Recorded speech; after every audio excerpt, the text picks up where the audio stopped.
चलिए आज से स्टार्ट करते हैं मैटर वेव। मैटर वेव को बेटा डी ब्रोगली वेव भी कहते हैं। देखिए आप पुरानी पहले बातों को याद करिए। आपने स्टार्टिंग जब फिजिक्स में पढ़ा तो आपने फिजिकल वर्ल्ड नाम का एक चैप्टर पढ़ा होगा। उस चैप्टर में आपको बेसिक इंट्रोडक्शन दिया गया होगा कि फिजिक्स में दो चीजें हैं हमारे पास। आइंस्टीन इसी चीज को कहते हैं physics made from matter and energy. Physics दो चीजों से बना है बेटा, मैटर मींस मास और एनर्जी आप समझते हैं। तो डी ब्रोगली ने एक बहुत अच्छा सेंटेंस लिखा हुआ है कि बुक्स में लिखा रहता है nature love symmetry. Love symmetry का मींस क्या होता है कि जो मैटर है उससे आप एनर्जी बना सकते हैं, जो एनर्जी है उससे आप मैटर बना सकते हैं। मैटर मींस मास, मैटर मींस मास। मास का means which occupied place in the environment. जो एनवायरमेंट में क्या लेता है, प्लेस लेता है, वो होता है हमारा मैटर।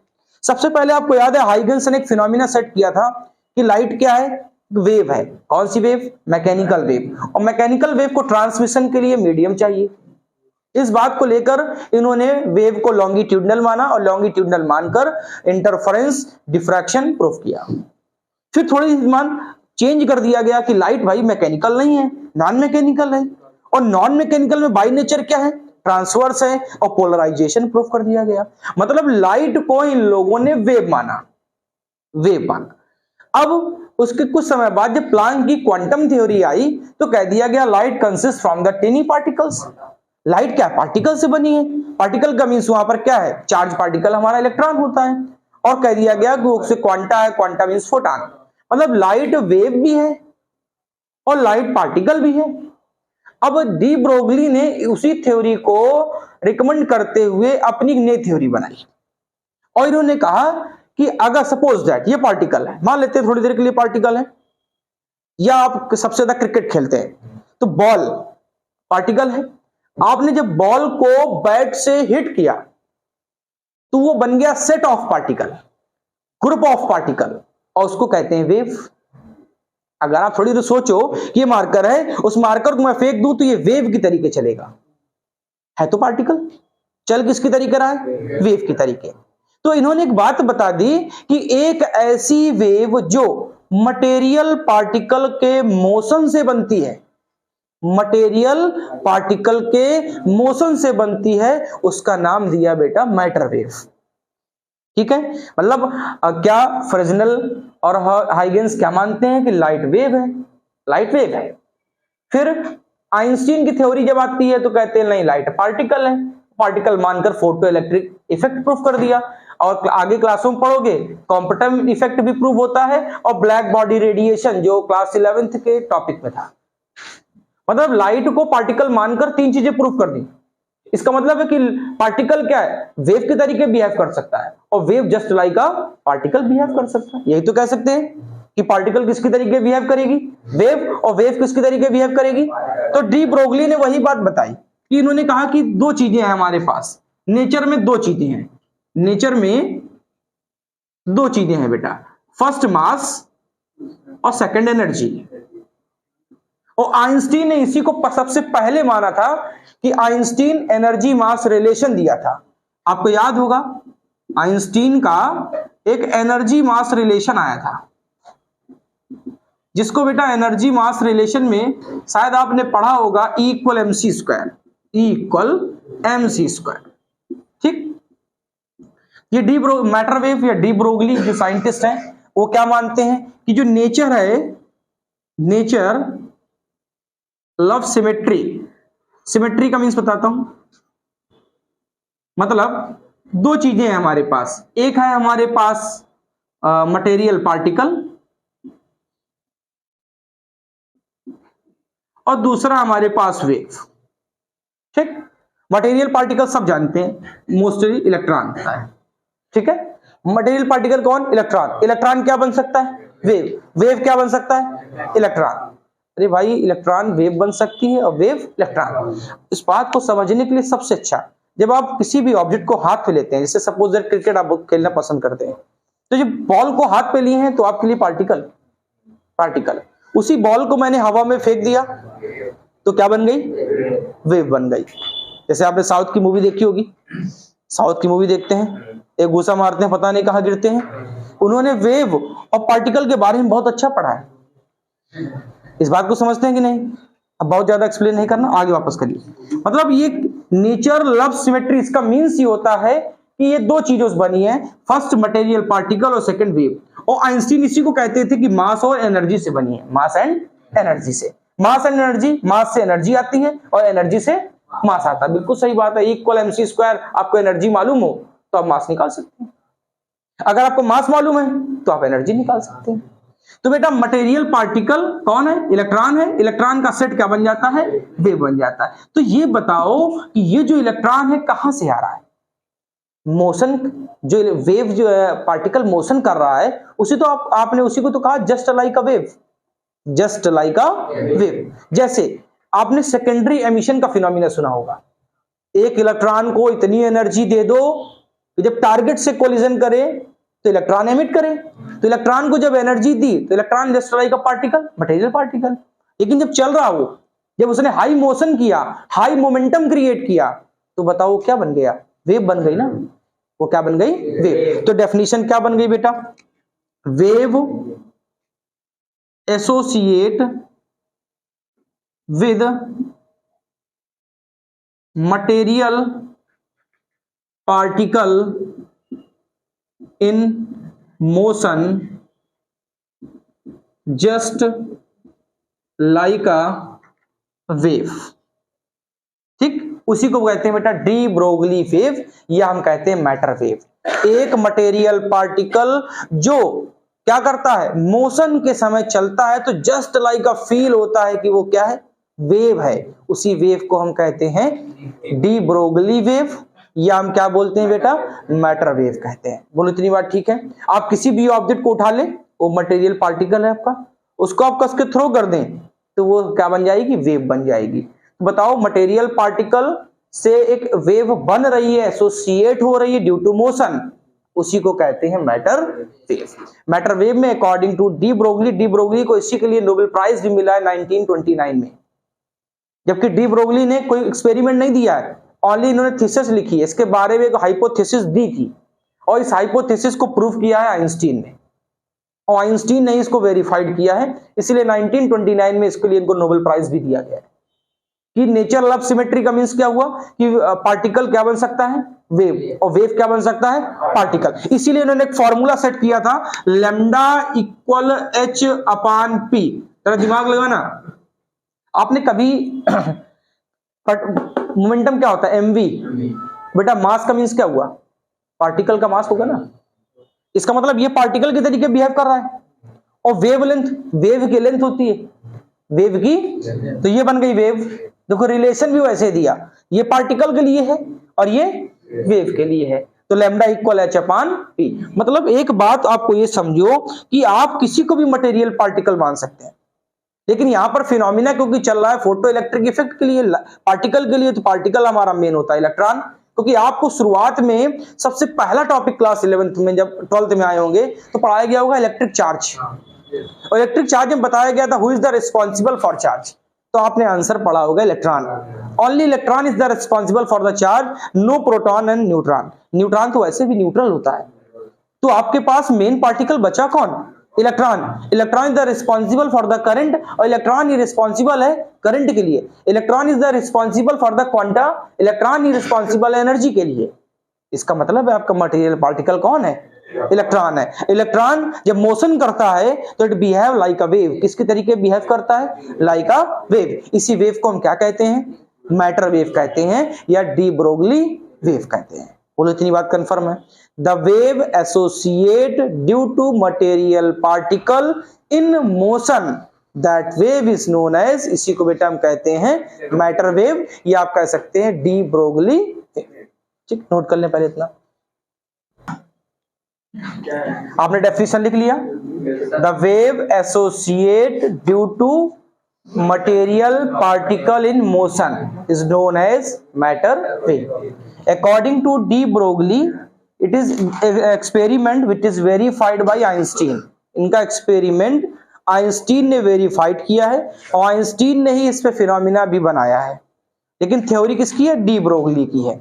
डी ब्रोगली ने कहा था कि लाइट अगर वेव है, लाइट अगर पार्टिकल है, तो पार्टिकल का मीन्स वो एक मटेरियल पार्टिकल भी बन सकता है। यहां पर दो बातें आप ध्यान सुनना। जो हमारे पास डी ब्रोगली वेव है, it produced by material particle in motion, ये आ रही है मटेरियल पार्टिकल के मोशन से। लेकिन जो आपने EMW चैप्टर पढ़ा, इलेक्ट्रोमैग्नेटिक वेव, वहां पर लिखते थे wave transmission, wave propogated due to accelerated charge particle. ये दो डिफरेंस याद रखिएगा। चार्ज के एक्सीलरेट होने से आती है EMW, इलेक्ट्रोमैग्नेटिक वेव। लेकिन जो मास मटेरियल पार्टिकल की वजह से आती है वो आती है de Broglie. De Broglie charge पे डिपेंड ही नहीं करती, इस बात को ध्यान रखिएगा। यह MCQ है कि डी ब्रोगली वेव या matter wave can't produced by any charge particle, मतलब ये चार्ज पे डिपेंड करती ही नहीं है। अभी आपने देखा कि ये डिपेंड करती है मोमेंटम पर। इस पे डिपेंड करती है मोमेंटम। इसी बात को मैटर डी ब्रोगली ने हाइजेनबर्ग के अनसर्टेनिटी प्रिंसिपल में भी बताया है कि किसी भी मटेरियल पार्टिकल की पोजीशन और मोमेंटम को एट अ टाइम आप मेजर नहीं कर सकते। आपने रूल पढ़ा होगा बेटा, हाइजेनबर्ग अनसर्टेनिटी प्रिंसिपल पढ़ा होगा, delta x into delta p always greater than or equal to h upon 4 pi, never be less than. यही delta p change of momentum, delta x change in position, ये हमेशा बड़ा होना चाहिए या equal होना चाहिए किसके बेटा, h अपान 4 पाई के। इसी बात को वेरीफाइड भी किया है डी ब्रोगली ने कि हाँ ये ट्रुथ है। इन्होंने कहा it never be less then, कभी भी मोमेंटम और पोजीशन h अपान 4 पाई से लेस देन नहीं हो सकता इन मैक्रोस्कोपिक लेवल, मतलब बड़े स्तर पे। ये छोटे स्तर पे प्रूविंग नहीं है, मतलब ये कह सकते हो छोटे मटेरियल पार्टिकल्स के लिए नहीं चल रहा है, ये ब्रॉड रूप में चलता है। तो किसी भी पार्टिकल की पोजीशन और मोमेंटम को एक साथ मेजर नहीं कर सकते। अब पोजीशन और मोमेंटम से हम कुछ ऐसा एग्जांपल दें जिससे बात समझ में आए। जैसे आप क्रिकेट में खेलते हैं, जब कोई बॉल फेंकता है तो एट अ सर्टेन टाइम, किसी टाइम पर, अब किसी टाइम पर आप बॉल को रोक तो नहीं सकते कि इस टाइम पे मेजर करना है। एक रनिंग कंडीशन में आपने लेट किया कि at time this time position और मोमेंटम, तो भैया एक टाइम में आप एक ही चीज तो बता पाओगे। अगर आपने स्पीड निकालने लगे तो पोजीशन नहीं निकाल पाओगे, और आप पोजीशन पर बैठ गए तो आप स्पीड नहीं मेजर कर पाओगे, और स्पीड नहीं निकलेगी तो उस पार्टिकल का मोमेंटम भी नहीं आएगा। बोलो इतनी बात ठीक है? ऐसे तुम्हारे साथ भी होता है, जब पढ़ने में मन लगता है ना, तो लोग पढ़ने नहीं देते। बाहरी तत्व कहां आपको जीने देंगे ऐसे, और जब दूसरी तरफ मन लगता है तो घर वाले कहते हैं पढ़ो बैठ के, कहां जिए, कहां सरवाइव करें। तो ऐसा इसके साथ भी होता है। जस्ट लाइक इसकी सेम कहानी इसी के साथ चलती है कि पोजीशन और मोमेंटम को एक साथ मेजर नहीं कर सकते। इसी मोमेंटम का फॉर्मूला होता है mv। हम इसको कनेक्ट करके एक साथ देखते हैं क्या बनेगा। पहले डी ब्रोगली का रिलेशन में आते हैं। डी ब्रोगली का रिलेशन क्या है बेटा, lambda equal h by P. तो उसकी प्रूविंग कर लेते हैं। आइंस्टीन ने क्या रिलेशन दिया है, एनर्जी मास रिलेशन इक्वल mc स्क्वायर, इसको कहते हो एनर्जी मास रिलेशन। जब आपने फिजिक्स की शुरुआत की होगी पढ़ने की तो बच्चों तुमको यही पढ़ाया गया होगा, इक्वल mc स्क्वायर, ये फॉर्मूला रट लो। फिर आपको मालूम है इलेक्ट्रॉन क्या है, जस्ट लाइक अ फोटॉन, और फोटॉन की एनर्जी कितनी होती है बच्चों, equal hf, energy of photon, energy of photon. क्या मैं बच्चों दोनों को एक साथ कर दूं तो hf इक्वल बच्चा mc स्क्वायर। तो बताओ बेटा m कितना मिला, hf अपान c स्क्वायर। इसी m को बेटा काइनेटिक मास कहते हैं। मोस्ट इंपॉर्टेंट बात है, ध्यान रखिएगा। इसी m को बच्चों हम क्या कहते हैं, काइनेटिक मास कहते हैं। अब थोड़ा सा और दिमाग लगाओ, hf अपान c स्क्वायर, आप चाहो तो c को बदल सकते हो। आपने c f के लिए फॉर्मूले भी खूब पढ़े होंगे, c बाई लेमडा पढ़ा होगा। जरा बेटा f की प्लेस पे c बाई लेमडा रखो तो c से c कैंसिल, तो बताओ आपको फॉर्मूला क्या मिलेगा, m equal h c by lambda, तो लेमडा तो अपॉन में है, c से c कैंसिल, तो h by c lambda, h by c lambda. तो बताओ बेटा यहां से एक ये फॉर्मूला, ये सारे फॉर्मूले हैं यहाँ पर, जरा अब आगे बढ़ाओ तो M C equal H by lambda, और मास इंटू स्पीड को कहते हैं मोमेंटम, मास इंटू स्पीड को कहते हैं मोमेंटम। तो momentum P equal H by lambda, momentum P कितना आया बच्चों, h बाई लेमडा। यहाँ पर लेमडा आप जानते हो वेवलेंथ है, h क्या है प्लांक कांस्टेंट, जहां पर प्लांक कांस्टेंट की वैल्यू 6.26 इंटू 10 की पावर -34 जूल इंटू सेकंड होती है। इतनी बात ठीक है। अब जरा सोचो, क्या मैं इस डेल्टा P की जगह h बाई लेमडा लिख सकता हूं? जरा ध्यान समझना इस बात को, मैं यहां पे इसको एक साथ अप्लाई कर रहा हूं, ठीक है। क्या मैं बच्चों P के प्लेस पे h बाई लेमडा लिख सकता हूं? तो जरा बताओ, इसके जरा अनसर्टेनिटी प्रिंसिपल में आओ, delta x into h by lambda greater than equal to h upon 4 pi. बोलो बात ठीक है। क्या कंपैरिजन करके देखो, ये दोनों पोर्शन कैंसिल हो रहे हैं। अगर ये दोनों पोर्शन कैंसिल हो जाएंगे तो delta x by lambda is greater than or equal to 1 upon 4 pi. आप चाहो तो यहां से लेमडा की वैल्यू निकाल सकते हो, या आप डेल्टा x की पोजीशन निकाल सकते हो, या आपको मोमेंटम चाहिए तो इससे मोमेंटम निकाल सकते हो, P equal H by lambda से। अब थोड़ा सा और दिमाग लगाओ बेटा, क्या मैं इसको फर्स्ट इक्वेशन कुछ नहीं मान रहे, सिर्फ अब बॉक्सेस में वो समझ लीजिएगा बेटा। P को हम कहते हैं मास इंटू स्पीड इक्वल बच्चों h बाई लेमडा, ठीक है। तो क्या बच्चा आपके दिमाग में एक बात आई कि मैं लेमडा को लिखूं h बाई एम वी, और क्या आपको याद है कि अगर पार्टिकल मोशन में है तो उसकी काइनेटिक एनर्जी होगी। आपने यही तो कहा कि जो पार्टिकल है जब मोशन में आए तो बिहेव लाइक अ वेव, और उस वेव को कहो मैटर वेव, यही तो बात आपने पढ़ी। तो क्या मैं काइनेटिक एनर्जी लिख सकता हूं? Kinetic energy K equal half M V square, तो V equal under root 2K by M लिख सकते हैं बेटा। V के प्लेस पे under root 2K by M. जरा बेटा अप्लाई करो तो lambda equal H upon M, और बेटा V के प्लेस पे under root 2K by M, एक लाइन डायरेक्ट कर रहा हूं बच्चा, इस m को अंदर ले जाऊंगा तो m स्क्वायर, एक m से एक m कैंसिल हो गया। तो बताओ यहां से लेमडा की वैल्यू आई h upon under root 2mk। बोलो इतनी बात ठीक है। लेमडा क्या मिला? h upon under root 2mk। क्या बच्चों k को देखकर कुछ याद आया? Stopping potential, stopping potential. क्या बच्चों k को हम लोग ev कहते हैं। अगर एसिलरेट हो रहा है, अगर एसिलरेट हो तो इट हैव पोटेंशियल, उसमें क्या होगा बच्चा? पोटेंशियल होगा। और पोटेंशियल क्या बच्चा? K equal EV। तो जरा बताओ मैं लैम्डा के प्लेस पे क्या लिख सकता हूं? H upon under root 2MEV। बोलो इतनी बात ठीक है। बताओ लैम्डा कितना मिला? H upon under root 2MEV। थोड़ा सा दिमाग लगाना और थोड़ा फ्लैश बैक में जाना। Class 11th topic KTG, kinetic theory of gases. उसमें दो टॉपिक थे आपके पास, root means square speed, root means square, और एक टॉपिक था मोस्ट प्रोबेबल स्पीड। याद आया? एक टॉपिक था रूट मींस स्क्वायर स्पीड, ये तो आपने इधर भी कहीं सुना होगा हो सकता है, और एक और था मोस्ट प्रोबेबल स्पीड। नहीं याद है कोई बात नहीं। तो बेटा आपको याद होगा वहां पर VRMS क्या था बताओ? Under root 3KT by M.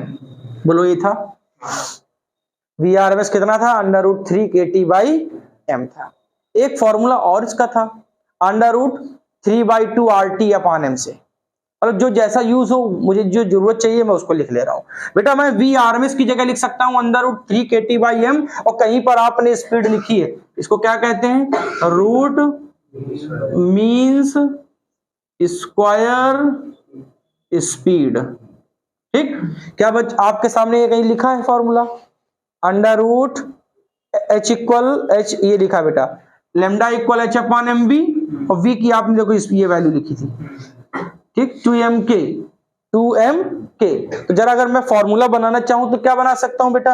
Lambda equal H upon M V. क्या मैं बच्चा H अपान एम, क्या V के प्लेस पे मैं 3 के टी बाई एम लिख दूं, तो बेटा बाई एम, और क्या मैं एम को अंदर लिए जाऊं तो यहां से एम हटा दूं तो एम से एम, तो बताओ lambda equal H upon under root 3m K T लिख सकता हूं, 3m के टी, जहां पर के क्या है, के क्या है, बोल्ट्जमान कांस्टेंट, बोल्ट्जमान कांस्टेंट, जिसकी बेटा फिक्स वैल्यू होती है, कितनी होती है 1.38 इंटू 10 की पावर -23, 1.38 इंटू 10 की पावर -23, ये इसकी फिक्स वैल्यू होती है। जब आपको ना याद आए कि के क्या है तो आप बच्चा ये याद कर लो R by N, R by N, जहां पर R क्या है गैस कांस्टेंट और N क्या है अवोगाद्रो नंबर। आप इसको सॉल्व कर लेंगे, अवोगाद्रो नंबर सबको याद होगा 6.023 इंटू 10 की पावर 23, यही फॉर्मूला था। तो ये था हमको ये फॉर्मूले मिले, lambda equal H upon under root 3m K T. क्या यहां पर एक दिमाग लगाना थोड़ा सा बेटा, के काइनेटिक एनर्जी के कंफ्यूजन में रहना नहीं, बोल्ट्जमान कांस्टेंट है, T temperature in kelvin not in degree Celsius. बेटा टेम्परेचर बढ़ रहा है, वेवलेंथ छोटी हो रही, और क्या यही वीन्स लॉ है, अरे थोड़ा फ्लैशबैक 11th थर्मोडायनेमिक पहुंचिए, क्या यही वीन्स लॉ है, अरे यही तो वीन्स लॉ है, minimum wavelength is inversely proportional to the temperature, temperature के बढ़ने से वेवलेंथ छोटी होती है, और यही बात तो यहां पर भी आ रही है कि टेम्परेचर बढ़ेगी तो वेवलेंथ क्या हो जाएगी, छोटी हो जाएगी। अगर वेवलेंथ छोटी हो जाएगी, वेवलेंथ छोटी हो जाएगी तो मोमेंटम बढ़ जाएगा, अगर मोमेंटम बढ़ जाएगा तो यहां पर भी वैल्यू भी इंक्रीज करेगी। बोलो मेरी बात समझ में आई, कहने का मतलब समझ में आया। तो ये सारे फॉर्मूले बच्चा न्यूमेरिकल के लिए हैं, कोई भी फॉर्मूला यूज हो सकता है, सबका मीन्स आपको पता है। ये जो के लिखा है काइनेटिक एनर्जी, कंफ्यूज मत होइएगा, ये जो के है वो बेटा काइनेटिक एनर्जी है, ठीक है। बताओ मैटर वेव कैसी आ रही है, इसके वजह से motion of material particle, motion of material particle not accelerated charge. बात को बहुत बखूबी ध्यान से सुनिए, जो मैटर वेव बन रही है वो मोशन ऑफ मटेरियल पार्टिकल से बन रही है, not accelerated charge. Accelerated charge produced EMW, accelerated charge अगर हो तो क्या बनाता है EMW, लेकिन जब मटेरियल पार्टिकल मोशन में हो तो बनाता है मैटर वेव। यही आपका मैटर करा देता है, इस बात के लिए समझदार है, नोट कर लें। बोलो इतनी बात ठीक है। देखो बेटा हमने सारे फॉर्मूले तो प्रूफ कर लिए, सारे फॉर्मूले जो फॉर्मूले मेन है उनको जरूर दिमाग में रखिएगा। जैसे lambda equal H by P सबसे मेन फॉर्मूला इनका, बाकी इन फॉर्मूलों को आप चेंज करते हुए चले जाओगे तो बहुत सारे फॉर्मूले मिले। एक बात ध्यान रखना, ये पीजीटी 2021 में भी क्वेश्चन आया था कि कौन सी वेव ऐसी है जो चार्ज पे इंडिपेंडेंट होती है, चार्ज पे इंडिपेंडेंट है।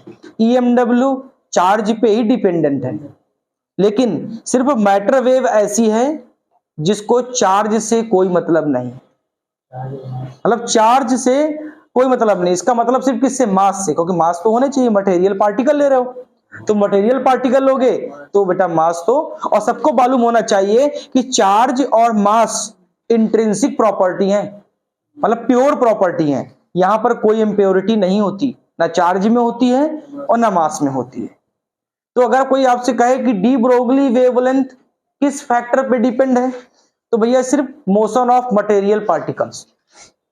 ये किस पे इंडिपेंडेंट है, तो मोस्ट पॉपुलर है चार्ज, चार्ज पे इंडिपेंडेंट है, चार्ज पे डिपेंड नहीं करती। तो चार्ज पे डिपेंड कौन है, तो आप पढ़ चुके हैं EMW, आपने प्रूफ किया होगा, उसकी density half epsilon not E square B square upon 2 mu not, ऐसे। फिर आपने प्रूफ किया होगा ID equal D phi E upon dt, बहुत सारे डेरिवेशन आपने डिस्प्लेसमेंट करंट के किए होंगे, ठीक है। तो ध्यान रखना। ऐसे बेटा अगर कोई कह दे कि किसी पार्टिकल की स्पीड जो है, स्पीड वो 0 हो गई, स्पीड 0 हो गई, तो अगर पार्टिकल की स्पीड 0 कर दोगे तो lambda equal H upon P, तो उसका मोमेंटम भी 0। अगर किसी का मोमेंटम 0 तो वेवलेंथ इन्फिनिटी हो जाएगी, वेवलेंथ इन्फिनिटी, मतलब वो वेव इन्फिनिटी तक मिलती ही रहेगी, ठीक है। अब दूसरी बात, कोई आपसे कह दे कि मैंने मटेरियल जो पार्टिकल लिया था उसको उसके मास को कांस्टेंट रखा, तो मास को कांस्टेंट रखने से कोई फर्क नहीं पड़ने वाला, क्योंकि मास के साथ साथ स्पीड भी उसका टर्म्स है। Speed lambda equal H by P, P के प्लेस पे एम वी, आप मास को कांस्टेंट रख लो कोई बात नहीं, लेकिन स्पीड को तो चेंज करोगे। अगर स्पीड चेंज करोगे तो मोमेंटम इंक्रीज होगा या डिक्रीज होगा। इतनी बात ठीक है। वैसे मोमेंटम किसी पार्टिकल का डिक्रीज नहीं होता एट ए टाइम, क्योंकि चार्ज पार्टिकल जब चलता है ना तो रैंडम स्पीड से चलता है। रैंडम स्पीड का मींस स्पीड सडनली इंक्रीज करती है, और जब स्पीड सडनली इंक्रीज करेगी तो मोमेंटम भी क्या करेगा, सडनली इंक्रीज करता है। ये बात आपने पढ़ी थी डोमेन प्रिंसिपल में, कि जब वहां पर इलेक्ट्रॉन को थर्मल एनर्जी दे दो तो रैंडमली मूव करता है।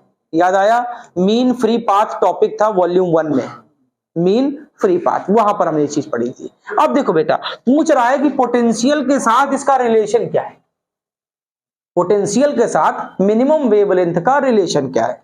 तो हमको रिलेशन चाहिए, relation with lambda minimum and potential. किसी को पोटेंशियल जितना ज्यादा दोगे वो उतना ज्यादा एक्सीलरेट होगा, उतना ज्यादा भागेगा। ठीक है, तुम ऐसे कब भागोगे, नहीं भाग पाओगे। पागल कुत्ता छोड़ दो पीछे, बहुत तेज भागोगे। पोटेंशियल देने वाला पीछे है, तो जो कोई पीछे वाला मिलेगा रहेगा तो तुम चलते रहोगे लगातार। इसीलिए इसीलिए लाइफ भी एक गोल है। जैसे बड़े होगे 1 से 2, 2 से 3, कह रहा 2 से डायरेक्ट 4 में जाऊंगा। 3 नहीं चाहिए इसको, डायरेक्ट 4 में चाहिए। तो ये आपको मालूम होना चाहिए कि आप लड़के हैं, और लड़के एट एनी हाउ कैसे भी सरवाइव करें, you have to need of money for you and your family. आप कुछ भी कर लो, आप चाहे लेबरी करो, लेकिन आपको पैसा देना है, क्योंकि बॉयज सिर्फ बने इसीलिए हैं, सिर्फ पैसे कमाने के लिए। इच्छाएं पूरी करनी है, चाहे घर वालों की हो चाहे माता पिता की हो, उसके लिए आपको कुछ ना कुछ करना पड़ेगा बेटा। कहीं से पैसा लाइए। आज के जमाने में इशू नहीं, आज के जमाने में ये क्वेश्चन नहीं पूछा जाता। आज के जमाने में पूछा जाता है कि लड़का कितना कमाता है, वो चाहे ड्रग्स माफिया हो, वो चाहे कुछ भी हो, IAS हो चाहे IPS हो। पहला क्वेश्चन है कि पैसे की अर्निंग, आप कितना पैसा कमाते हैं। तो आप ये मेंटल प्रेशर बना लीजिए अपने ऊपर कि जितना हम बड़े होंगे, आपको फिजिकल रिक्वायरमेंट के लिए, आपको फिजिकल जो अब इस जमाना दिख रहा है उसको पूरा करने के लिए दिन रात मेहनत करनी पड़ेगी, अभी पढ़ने के लिए और बाद में पैसा कमाने के लिए। तो भैया इस बात को दिमाग में यहाँ रखें कि 2-4 साल और इसके हैं।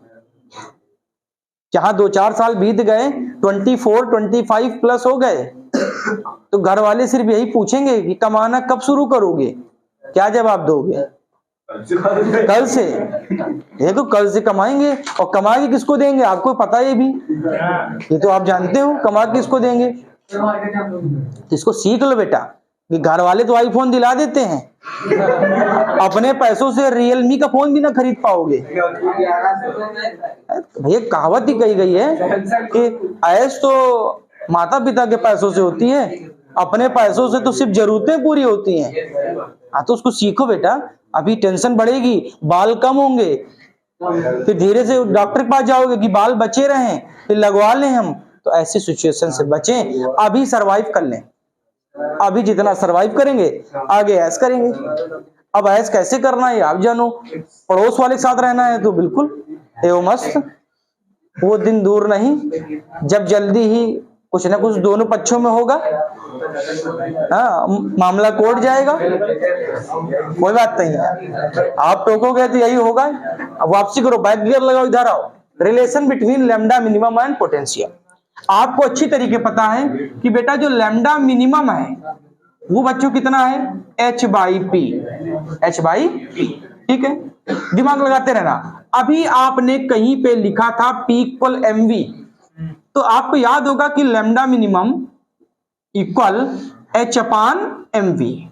बेटा v की जगह आपने कुछ याद होगा, क्या लिखा था बच्चों, h/√2mk, √2mk। बेटा k की जगह अगर मटेरियल पार्टिकल एसिलरेट है, क्योंकि एसिलरेट है तभी तो चल रहा है, तो एसिलरेट है तो काइनेटिक एनर्जी कितनी बच्चों, ev। कैसे आया आपको याद होगा, पोटेंशियल V = W/Q होता है। V = W/, बेटा कौन चल रहा है, इलेक्ट्रॉन चल रहा है, तो W अपान E। और आपको मालूम है according to work energy theorem net work done equal change in kinetic energy. तो मैं K की जगह EV लिख सकता हूं। जरा K की जगह EV रखो तो lambda equal H upon under root 2MEV। बोलो इतनी बात ठीक है? ये फॉर्मूला आपको मिला था बच्चा। H क्या है? H 6.6 इंटू 10 की पावर -34 जूल इंटू सेकेंड। बेटा मास ऑफ इलेक्ट्रॉन 9.1 इंटू 10 की पावर -31 kg। बेटा इलेक्ट्रॉन का चार्ज एलिमेंट्री चार्ज होता है -1.6 इंटू 10 की पावर -19 कूलम। ठीक है, आपको मालूम है बेस का माइनस नहीं लेते हम लोग। तो जरा इसको सॉल्व करो तो वैल्यू रखोगे यहां पर, सब सारी वैल्यूज रख लीजिए। ठीक है, पेपर में भी अगर आता है तो वैल्यू रख के एग्जामिनर को धोखा दे दीजिए। कैसे धोखा देना आपको पता है। 2m की जगह 9 इंटू 10 की पावर -31। बेटा E की जगह 1.6 इंटू 10 की पावर -19 इंटू बेटा V। ठीक, इंटू V। दिमाग लगाना बच्चा, ये फिनोमिना आएगा मीटर में, मीटर में। लेकिन हमको पता है ना, आपको ज्यादातर हम यहाँ क्या यूज कर रहे हैं, या तो नैनोमीटर आता है या तो एंगस्ट्रॉम आता है। तो आप चेंज कर लीजिए, लैम्डा मिनिमम इक्वल 12.27। सोल्यूशन आप कर लीजिएगा 12.27, या बेटा लिख सकते हो 12.3। चाहे 12.27 लिखो चाहे 12.3 लिखो, अपॉन बेटा अंडर रूट V।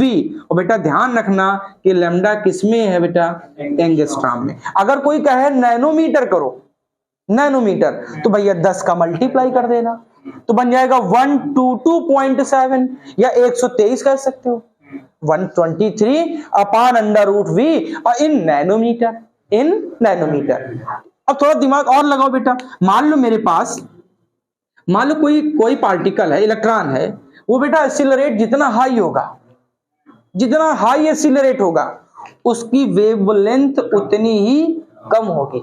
मतलब जो मटेरियल पार्टिकल है वो कहीं ना कहीं एक मिनिमम स्पीड से, एक कांस्टेंट स्पीड से अगर कंटिन्यू चलेगा तो वो कम एक्सीलरेट होगा, और जब कम एक्सीलरेट होगा तो उसकी वेवलेंथ ज्यादा होगी।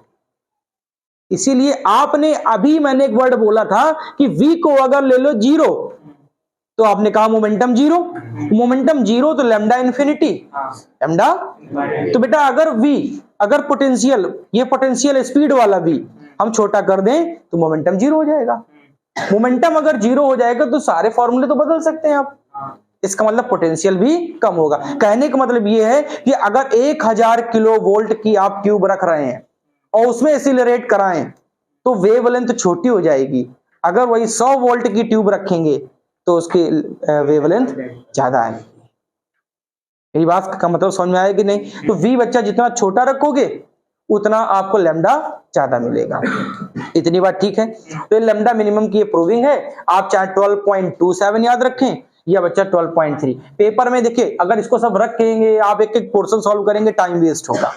तो हमको टाइम बचाना है क्योंकि सारे एग्जाम हमारे मल्टीपल चॉइस बेस्ड है, आपके 12th के स्टैंडर्ड को छोड़कर। तो टाइम अगर हमको बचाना है तो ऐसे फॉर्मूले मैं बता चुका हूं, क्वेश्चन और उसका लास्ट का आंसर आपको हमेशा याद रखना चाहिए, टाइम को अगर सेव करना है तो lambda minimum 12.27 upon under root V। तो अब स्टार्ट करें इसका न्यूमेरिकल नोट करने। कह रहा है कि find the de Broglie wavelength associate with the helium atom. बेटा हमको लैम्डा मिनिमम चाहिए, वो भी किसका बेटा, हीलियम एटम का। ठीक है, हीलियम एटम का। फिर कह रहा है in helium gas at room temperature 27 degree Celsius. बेटा टेम्परेचर 27 डिग्री सेल्सियस, 273 बेटा ऐड कर लो तो बन गया 300 kelvin, 300 kelvin. And 1 atmospheric pressure, आपको प्रेशर गिवन है बेटा 1 एटमॉस्फेरिक। ठीक है, तो प्रेशर गिवन है बेटा 1 atm और 1.01 इंटू 10 की पावर 5 न्यूटन पर मीटर स्क्वायर। 1 atm की वैल्यू होती है ना। अब कह रहा है कंपेयर इट, इसको कंपेयर कराना है बेटा मीन सेपरेशन से भी। तो पहले कंपैरिजन बाद में, पहले हम ये निकाल लें कि कितनी वेवलेंथ ये यूज कर रहा है। ठीक। अब वेवलेंथ निकालने के लिए थोड़ा सा दिमाग लगाओ बेटा, हमको मास नहीं पता, ठीक, ये तो प्रेशर है और होता है मोमेंटम हमारे पास। तो हम क्या करें, एक काम करते हैं, पहले हम हीलियम एटम का मास निकालें।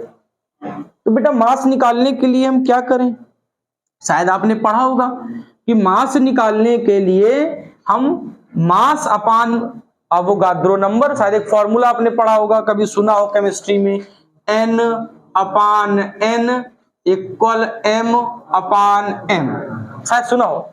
ये फिजिक्स की लैंग्वेज में मैं इसको ऐसे ही बताता हूँ, हो सकता है आपने कुछ सरल में सुना हो। तो बेटा बताओ, अगर हम यहां से मास पूछें तो बेटा लिख सकते हो N into M equal M into N, ठीक है।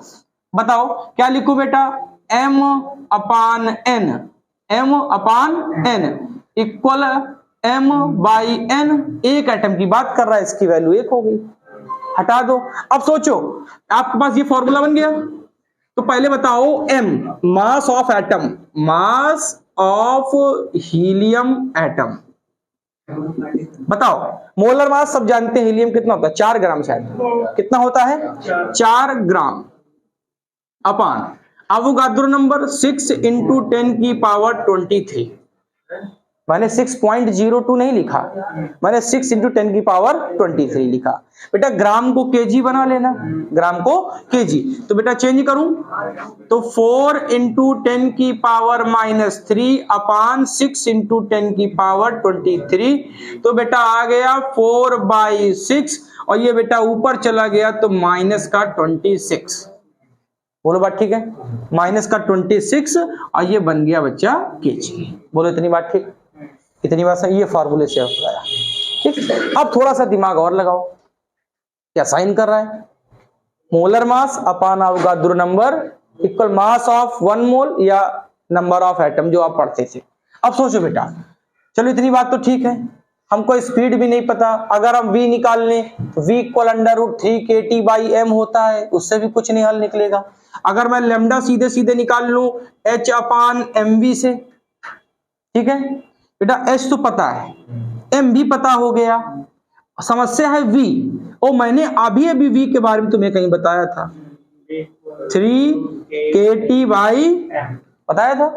तो बताओ लेमडा का फॉर्मूला क्या बन गया, h अपान √3m kT, शायद यही बना था 3m kT। तो बताओ बेटा लेमडा इक्वल h कितना है बच्चा, 6.6 इंटू 10 की पावर -34 अपान बेटा √3, बेटा m बताओ, ये लिखा है 4/6 इंटू 10 की पावर -26, m हो गया। बेटा k बोल्ट्जमान कांस्टेंट, जिसकी वैल्यू आपको याद है 1.38 नहीं लिखूंगा मैं, 4 लिखूंगा, इंटू 10 की पावर -23, तो 1.4 इंटू 10 की पावर -23। बच्चा टेम्परेचर कितना, 300, टेम्परेचर कितना 300, बेटा 3 से 2, हाँ 2 से बेटा 2, बोलो ठीक है, कैलकुलेशन देखते रहिएगा भाई। बच्चा -26 -23 -49, -49 में अगर ये 2 हटा दो -47। अब भी समस्या देखिएगा, यहां 2 बचा है, यहां √1.4 है और यहां 3 है, तो 2 14 3 जा 42, 4.2 और 4.2 जा 8.4, ठीक है। तो 6.6 इंटू 10 की पावर -34 अपॉन में आ जाओ माइनस का 49, और माइनस के 49 में 2 चलेगा, माइनस का 47। लेकिन -47 करने से फायदा नहीं हो रहा बच्चा, क्योंकि -47 का आधा थोड़ी आता है, वो तो पावर कंप्लीट चाहिए ना। तो एक काम करते हैं 46, उसको 46 कर लेते हैं, तो 46, अच्छा ठीक है पहले सॉल्व करते हैं। अंडर रूट 2 और ये 3 2 जा 6 और 6 8.4 इंटू 10 की पावर -47। बेटा इधर जाओगे तो माइनस में, इधर जाओगे तो माइनस लेंगे हम, ठीक, 84 बेटा 9 का स्क्वायर, 9 9 जा 81, ठीक है। तो लैम्डा इक्वल 6.6 अपान बेटा -24 बाहर आया, -24 ऊपर गया +24, तो बताओ यहाँ कितना बचा, बोलो बात ठीक है। अब इसको तो डिवाइड कर लोगे, 9 7 जा 63, 9 7 जा 60, तो 0.7 इंटू 10 की पावर -10 मीटर, बोलो बात ठीक है। आप चाहो तो इसको चेंज कर सकते हो, ठीक है, आप चाहो तो इसको एंगस्ट्रॉम लिख दो, 0.7 एंगस्ट्रॉम, आपको यहाँ लिखना है तो 0.7 एंगस्ट्रॉम लिख दीजिए, बोलिए बात कंफर्म है, ठीक है, ओके नोट कर लें।